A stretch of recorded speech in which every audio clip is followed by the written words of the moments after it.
Right. So thank you all for joining me today. My name is Shafreen Syed, and I'm a solutions architect here at AWS. I have a lot of slides to go through, and hopefully a lot of good content that you guys can have some key takeaways from. So I'll take questions at the end of the session, but of course, if you haven't already, please do go around meeting or ask an architect, where you have my colleagues that can help you with more questions. So let's dive into implementing. So I've split this presentation into 7 sections, and we'll go through each of them in a lot more detail. Security by design principles, implementing a segregated account environment. We'll look at strong identity foundation, enabling traceability, applying security at all layers, automating some of the security best practices, and protecting your data both in transit and at rest. And then, of course, preparing for security events. A big shout out to our partners, our ecosystem, which consists of our APN partner network.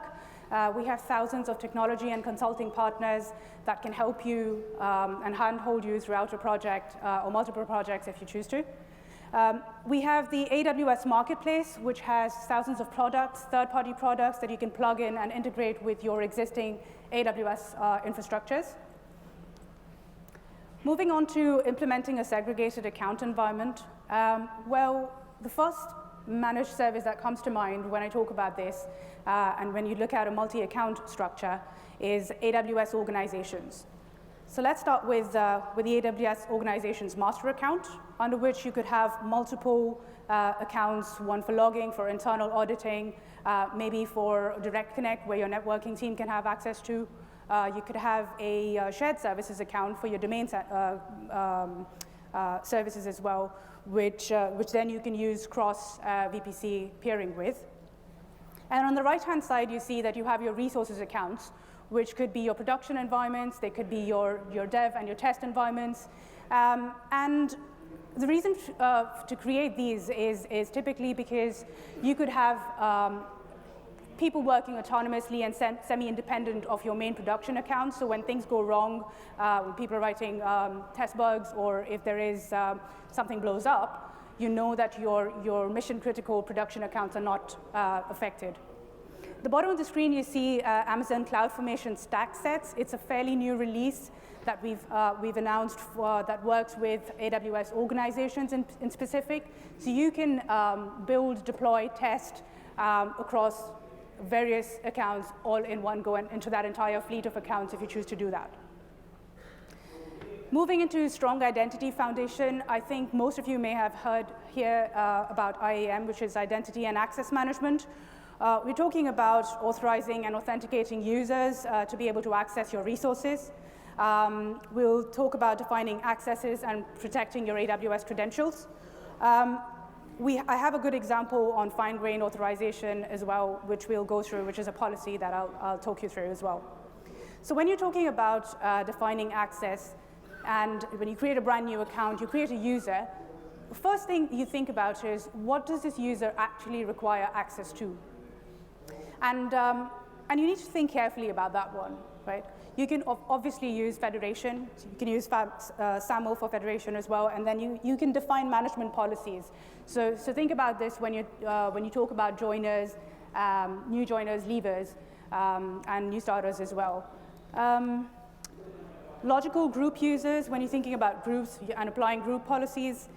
Services, think about least privileged access, and when you think about roles, you can apply these roles to instances and functions. So say, for example, it could be an EC2 instance, it could be ECS, EKS, or Fargate, for example.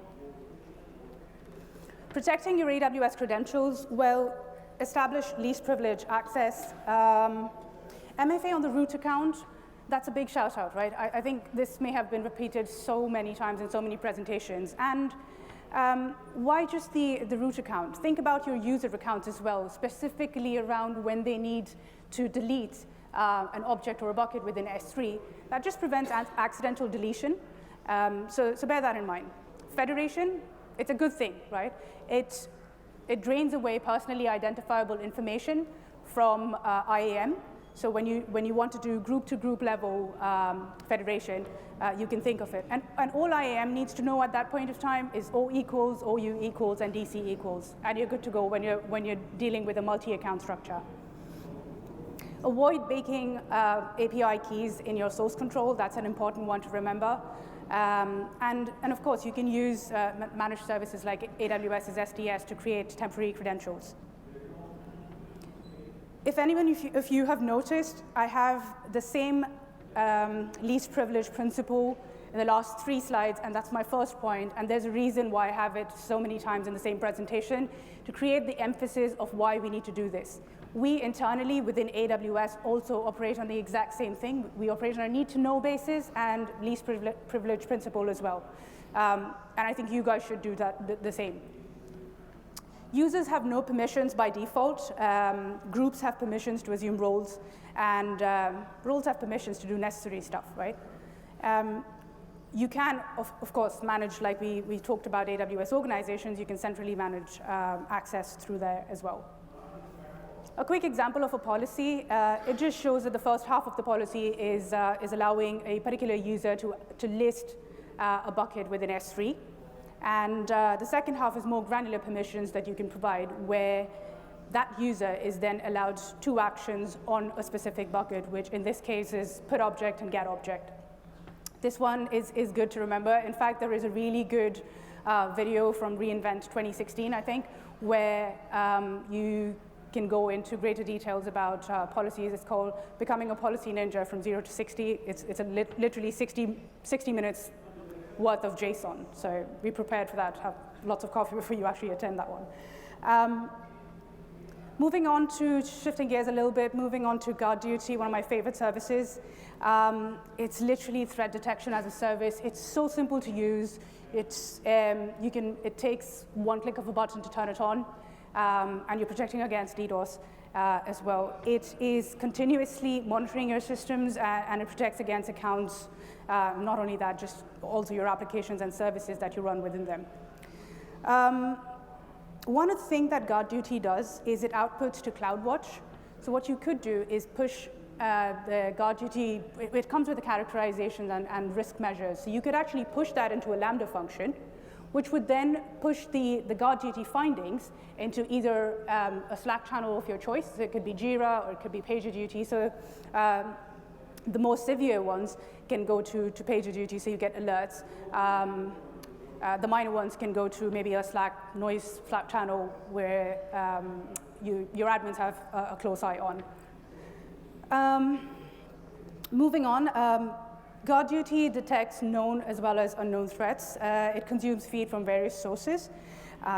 It anonymizes proxies, and you can, so one of the things that gets picked up is cryptocurrency. And when people find mishandled keys, one thing that they typically do is start mining Bitcoins. And Guard Duty picks this up and stops this. So that's pretty impressive. It also detects unknown threats, so anomaly detection. You have algorithms. It runs on machine learning classifiers as well that is inbuilt, and you have profiling normal looking as well as deviations for this. So what does this service actually detect? Well, this slide is already out of date. We have the Guard Duty team. A couple of weeks ago, they actually released 12 new detections and findings, which has now taken up the score of 46. And that's why I've put this link here. Don't worry, the slides will be available for you guys. I have a lot of resources after every section of the slide, so you can actually refer to them.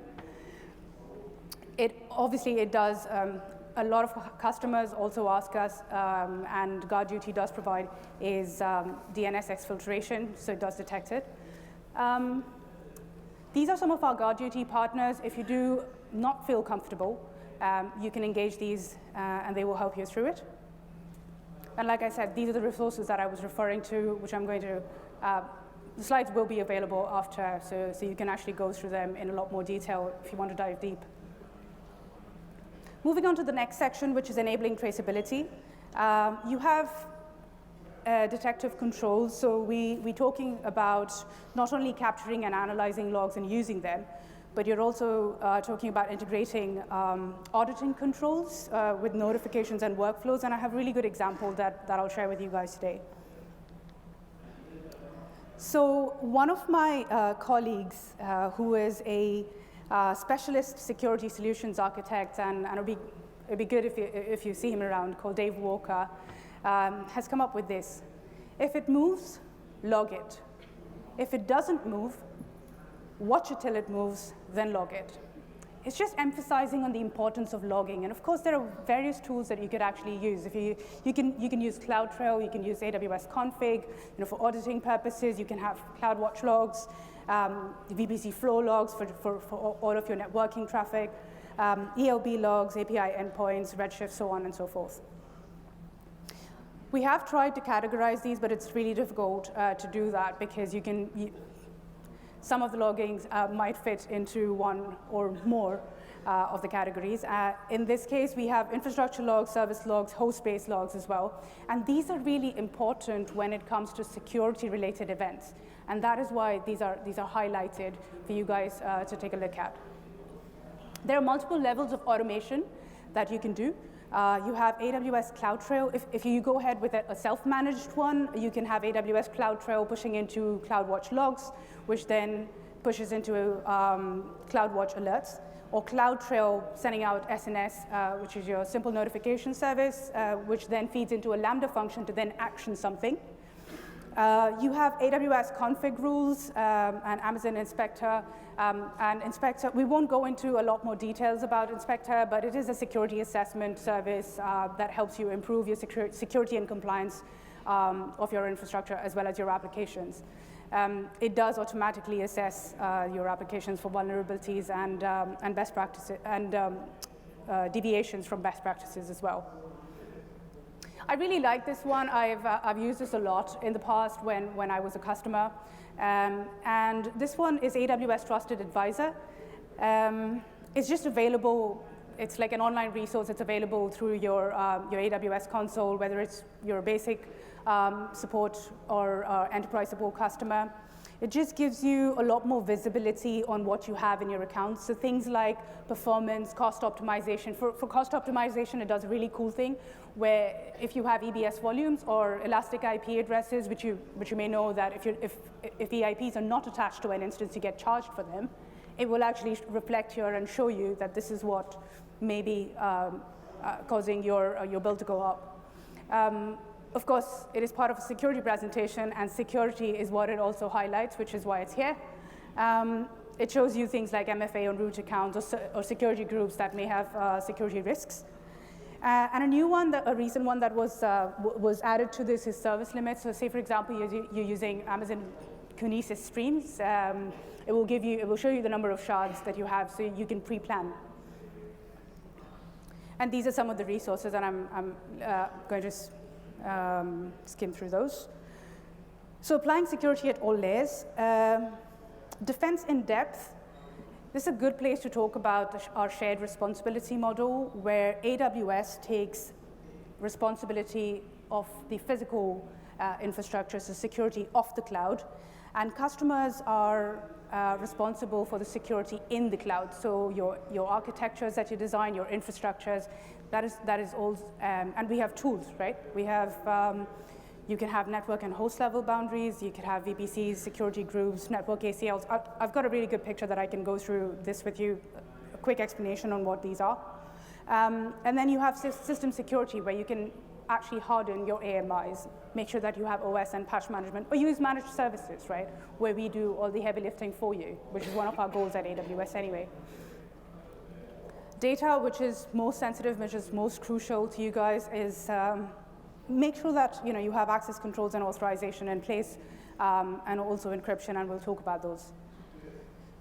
So protecting your network and host level boundaries, think about it for securing external connections. You're probably looking at VPN connections, or maybe direct connect, or for low latency, high throughput. You could have ELBs, ALBs, or elastic load balancers, application load balancers, or network load balancers. If you're using Bastion host, which is not recommended for production servers or production environments, then make sure that you're at least using SSH to connect through. You can use root tables to deny internet access for a protected subnet, so you have multiple subnets, private and public subnets. Your applications don't need to be in a public subnet.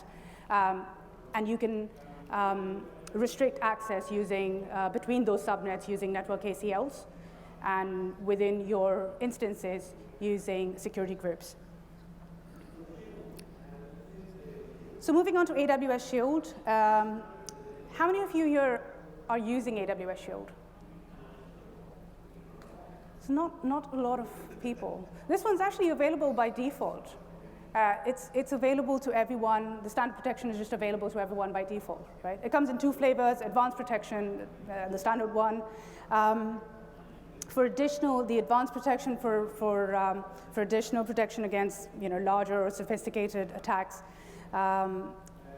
It is available for application load balancers, classic load balancers, CloudFront, and Route 53 as of now.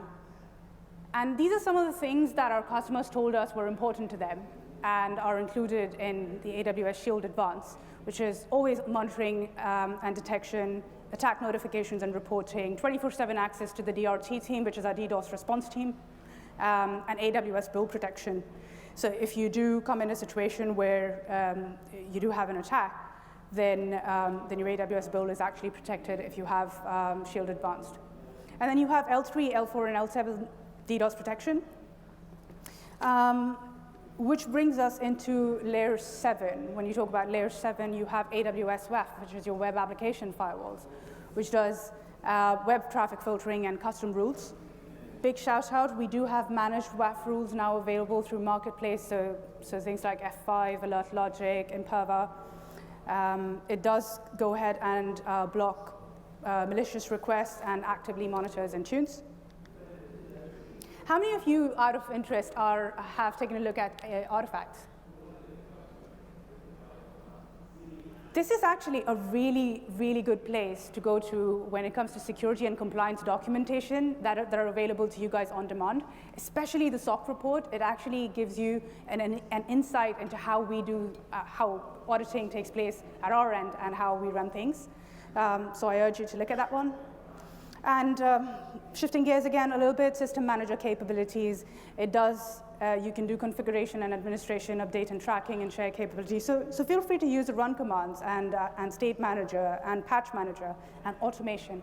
And the reason why you would do this is so that you don't necessarily need to give admins access to it. System manager can do this for you, so you can have a repeated and consistent way of deploying the same command to multiple instances. And these are some of the resources for this, which takes us into the next section, automating security best practices.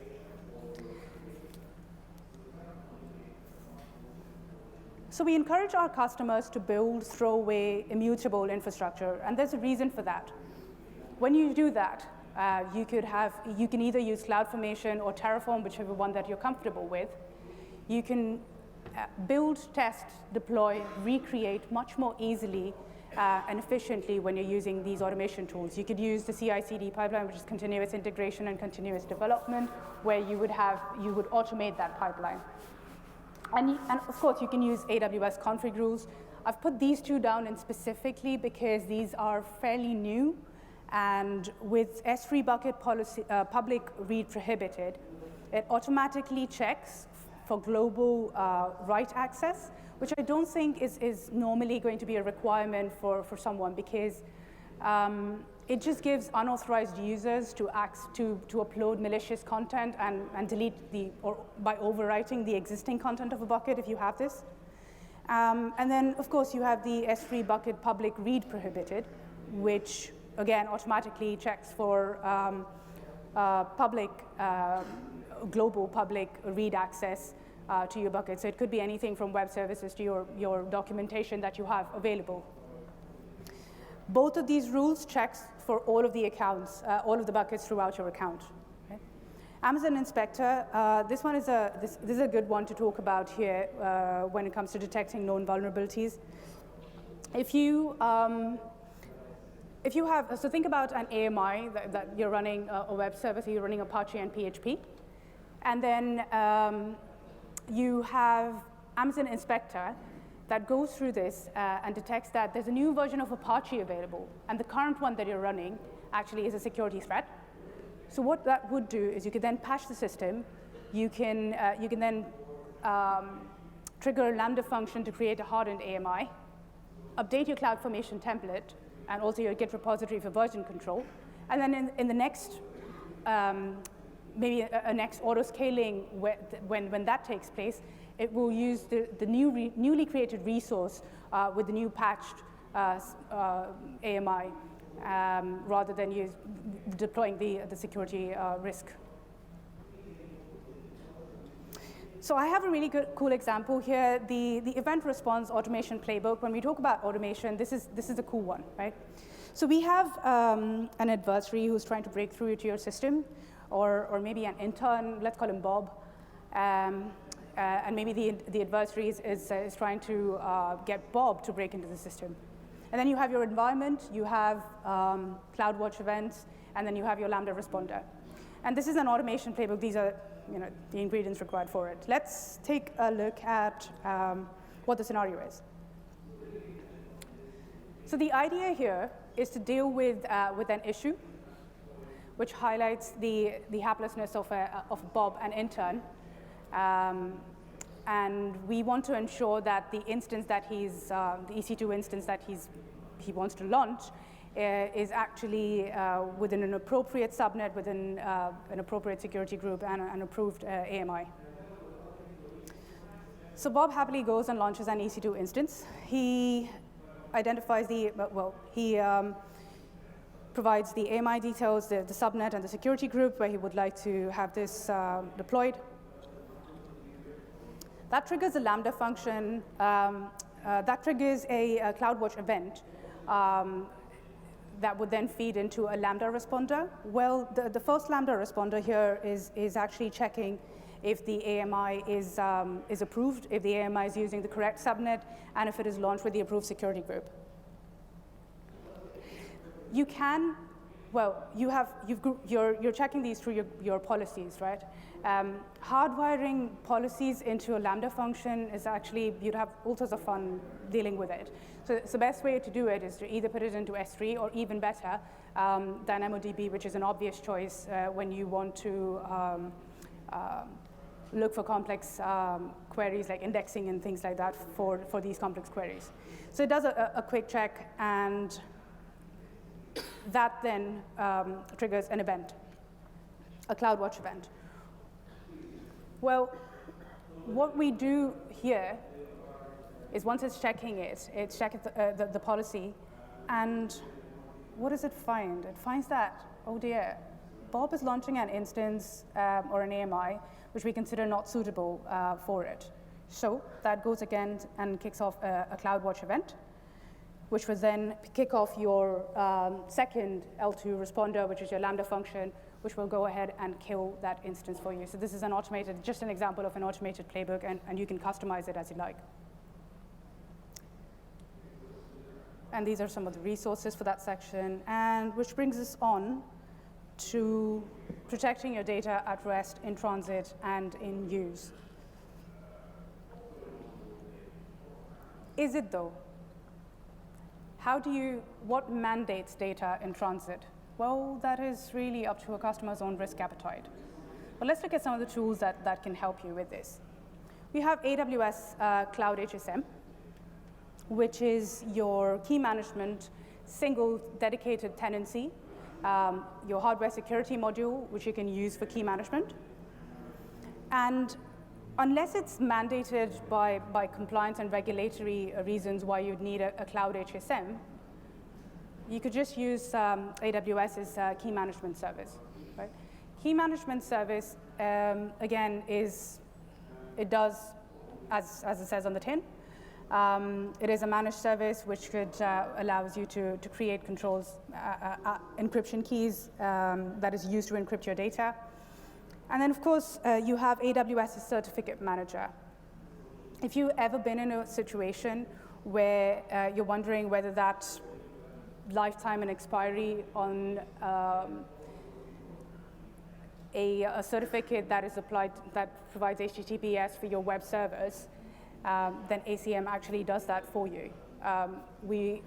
A month ago, we will update the public and private certificates, which is what it does. So if that wasn't super clear, the certificate manager itself it allows you to easily provision and manage both public and private certificates, SSL, TLS, for the use for a lot of your AWS services. Moving on to protecting data, which is encryption. So you have encryption in transit and at rest. And of course, you can use SSL, TLS. We talked about ACM, which provides you with those certificates to apply it to the external of your infrastructure. When you're thinking about communicating through on-premise or your offices where you have into your AWS account, consider using VPNs, right? Or even Direct Connect, like we talked about, or IPsec tunnels. And then again, for SSH, make sure that you're using, the least that you're doing is using SSH for if you're using Bastion hosts as a jump. Encryption at rest is available at the object, the database, file system, as well as disk level. And when you go calling an AWS API, we're using TLS on our endpoints. So it's TLS 1.2, and it's available. We're rolling it out across everywhere. And when you're looking at connectivity from a management of data or data transfer, of course, use VPN to your connectivity for your VPCs. You can also secure external communications using elastic load balancers, application load balancers, or CloudFront when you're using ACM. Network load balancers operate at layer 4, and because of which you do not get SSL termination there. But you can always encrypt the packets that then trickle down into your application. When building your own services and building your own encryption keys, you could actually bring your own keys as well and incorporate that within application elastic load balancers as well as CloudFront. Right, data in transit. We have a lot of places where multiple services that actually support data at rest as well. So you have S3, which is where you can select KMS key on upload, or you have EBS and RDS snapshots, which are automatically encrypted data at rest. And DynamoDB has encrypted backup. If you're using encryption if you choose to use Glacier for archival purposes, and also have encryption in place, making sure that data is encrypted, you may need to doubly encrypt your data at S3 layer before you upload it, and then that lifecycle policy that pushes it into Glacier. But it's better to doubly encrypt your data than not encrypt it at all. So that's a good one to remember. And like I said, you can bring your own keys, even when you're using KMS. You can encrypt your data locally before you then upload it, or you can have server-side encryption with customer key. I have a whole slide on AWS KMS. It's pretty much a one-stop shop for symmetric encryption. It offers AES 256, and that is the only algorithm that it does. So it doesn't do any other algorithms, and we've integrated it with a whole load of services as well. It does both AWS's server-side encryption as well as client-side encryption, and there are lots of services that we've put down there so that you could easily relate to. What it also does is every key that is accessed with KMS produces a record in CloudTrail. And that is an important one to remember, because even if we are transparently decrypting it for you and allowing you to attach an encrypted EBS volume to an EC2 instance, say, for example, that would still mean that it would create a log, an audit log in CloudTrail, and that would just be called out as AWS internal. and you'll be able to see that. So that's the level of transparency that it maintains. And it's the whole idea of KMS is to be able to, is built with the intention to be able to easily integrate, which you'll notice it has. Well, one last thing about KMS, that it is available in all commercial regions except for China. And these are some of the resources. This is actually, I'm gonna talk a little bit about this one because it talks about KMS. If you're interested in AWS's KMS crypto details, that's a really good document to be able to go through and have a look at. Amazon Macy, which I haven't talked about a lot, but it's as you may all know, that it's a fairly new service that was released last year. And then it has Cloud HSM, EBS, S2N, which is a really good talk as well on one of the reInvent events. And then mitigating DDoS attacks on AWS. So preparing for security events. When you think about preparing for these, make sure that you have, in spite of the fact that you have a mature preventive and detective solution in place, you should always consider a mitigation plan, right? The runbook that we spoke about, the example that I provided, is the one that I encourage you guys to actually have within your environments. Automation, CI/CD pipelines, whether you're using CloudFormation or Terraform, or having runbooks to automatically do something for you on your behalf is actually quite useful. It really does. It's a really good tool to have in your back pocket when you're, if there are inconsistent responses, to avoid panic, knee-jerk reactions as well. Start with a clean room. You have use tags to quickly determine the impact and escalate. So if you have tagged resources, resource groups, and data sensitivity in detection of a breach, you can then quickly see the impact if you have tagging in place. There are additional tags, such as owner of a service, that could be useful in this case, or you have the right people when you have escalations or incidents calls in place, which I've noticed are actually quite useful to have handy. You can then use API to automatically remove a potential breach from a system, so such as from a load balancer, for example, by changing the security group, so that's avoiding trickling that down into the rest of your instances. And you should then replace the instance with a fresh one, and like we discussed on one of the other slides as well. You can obviously use CloudFormation that we talked about, which will then be used to recreate a new trusted environment, which is fresh and start from scratch.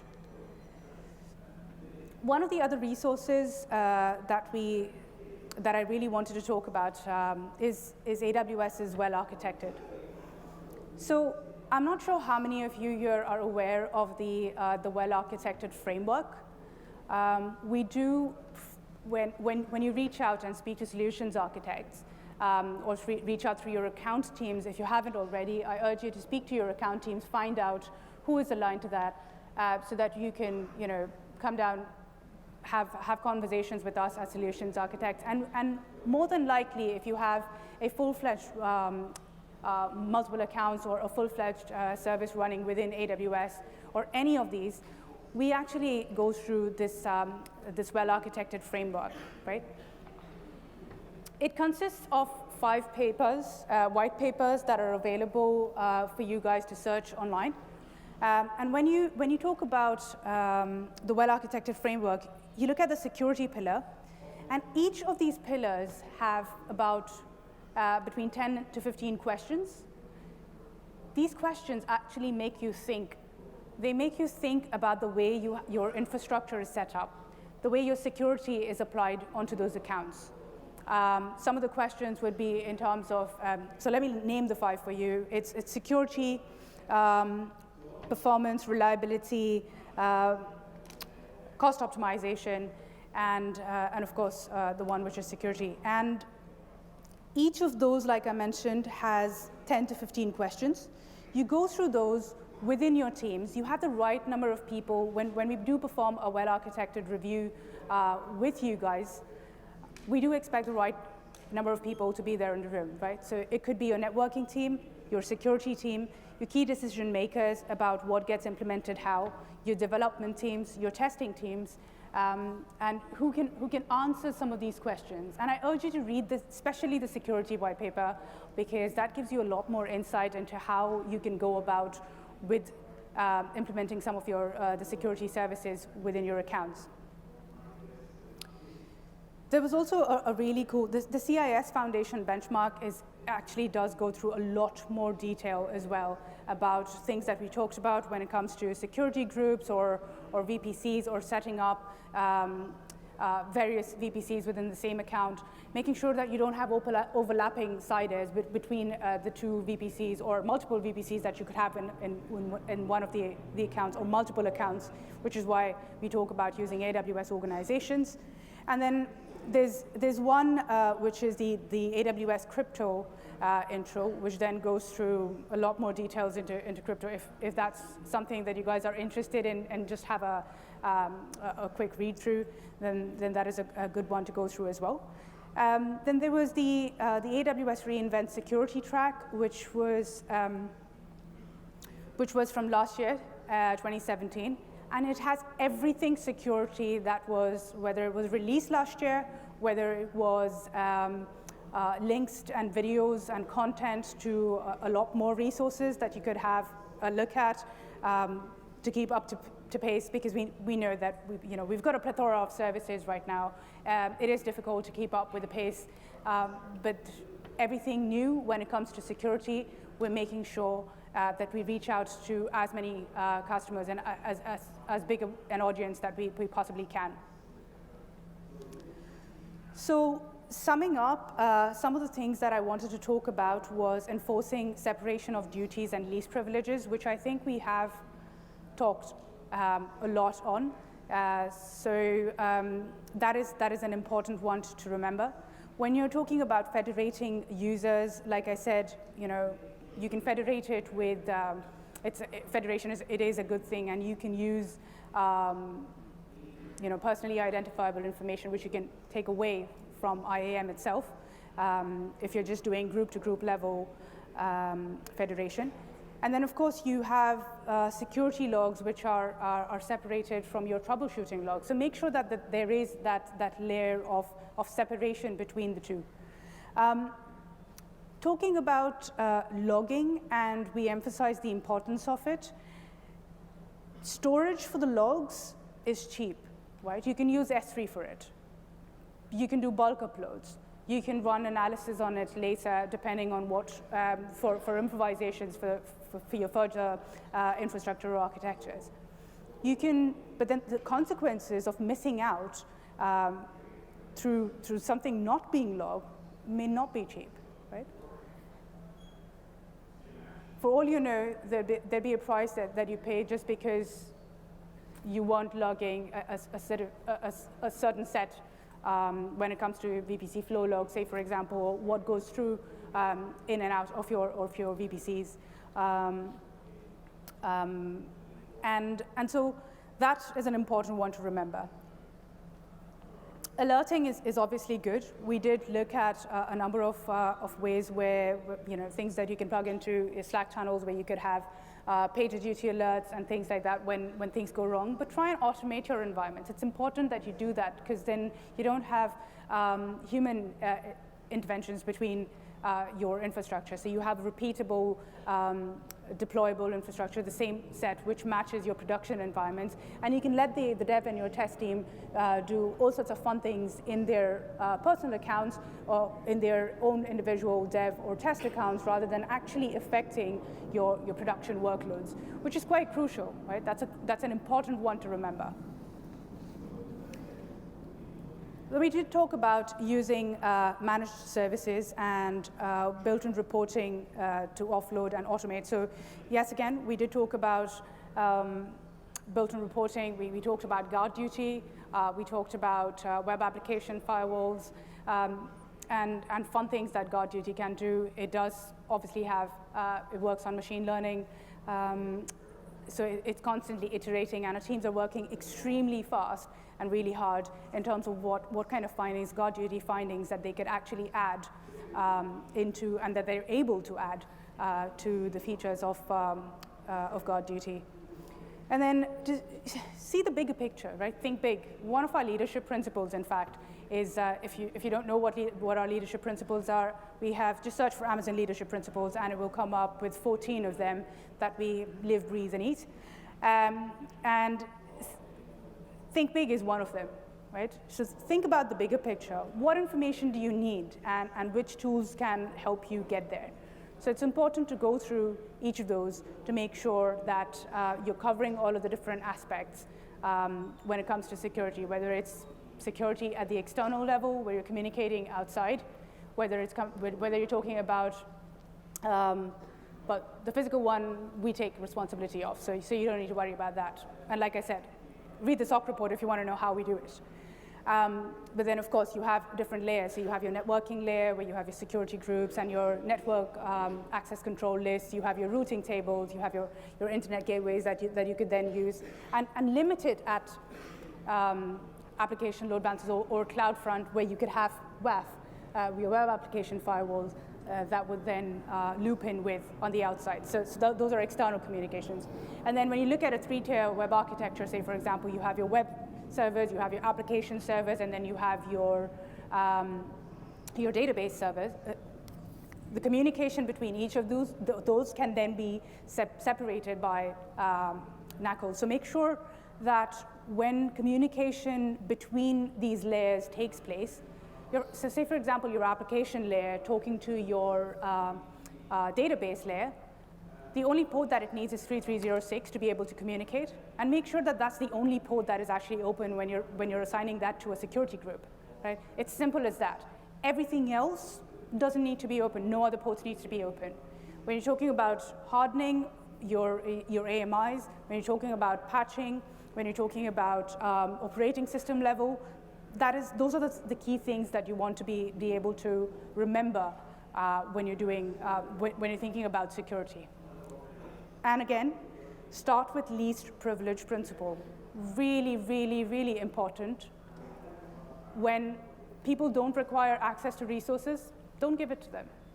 When services don't require, or when one resource doesn't require access to another resource, it's not required, it doesn't need to be done. Right? Make sure you have policies, and you have really, really fine-grained policies that you can actually configure and deploy these when you attach them into groups or when you have them into roles. So make sure that is done. Related but not so related, a fact that I would like to share with you guys is we at AWS, when you look at all of these hundreds of services that we have, ever wondered how we go about doing this? Well, 90 to 95% of our roadmap is based on customer feedback. It's what you tell us is important for you, and that's when our product teams actually work backwards from there. So we work backwards from our customers. And one thing that I would urge you to do today is rate all of the presentations that you've seen today, because those are really important so that we can have more useful content for you guys, and we can help you understand these concepts better. Thank you.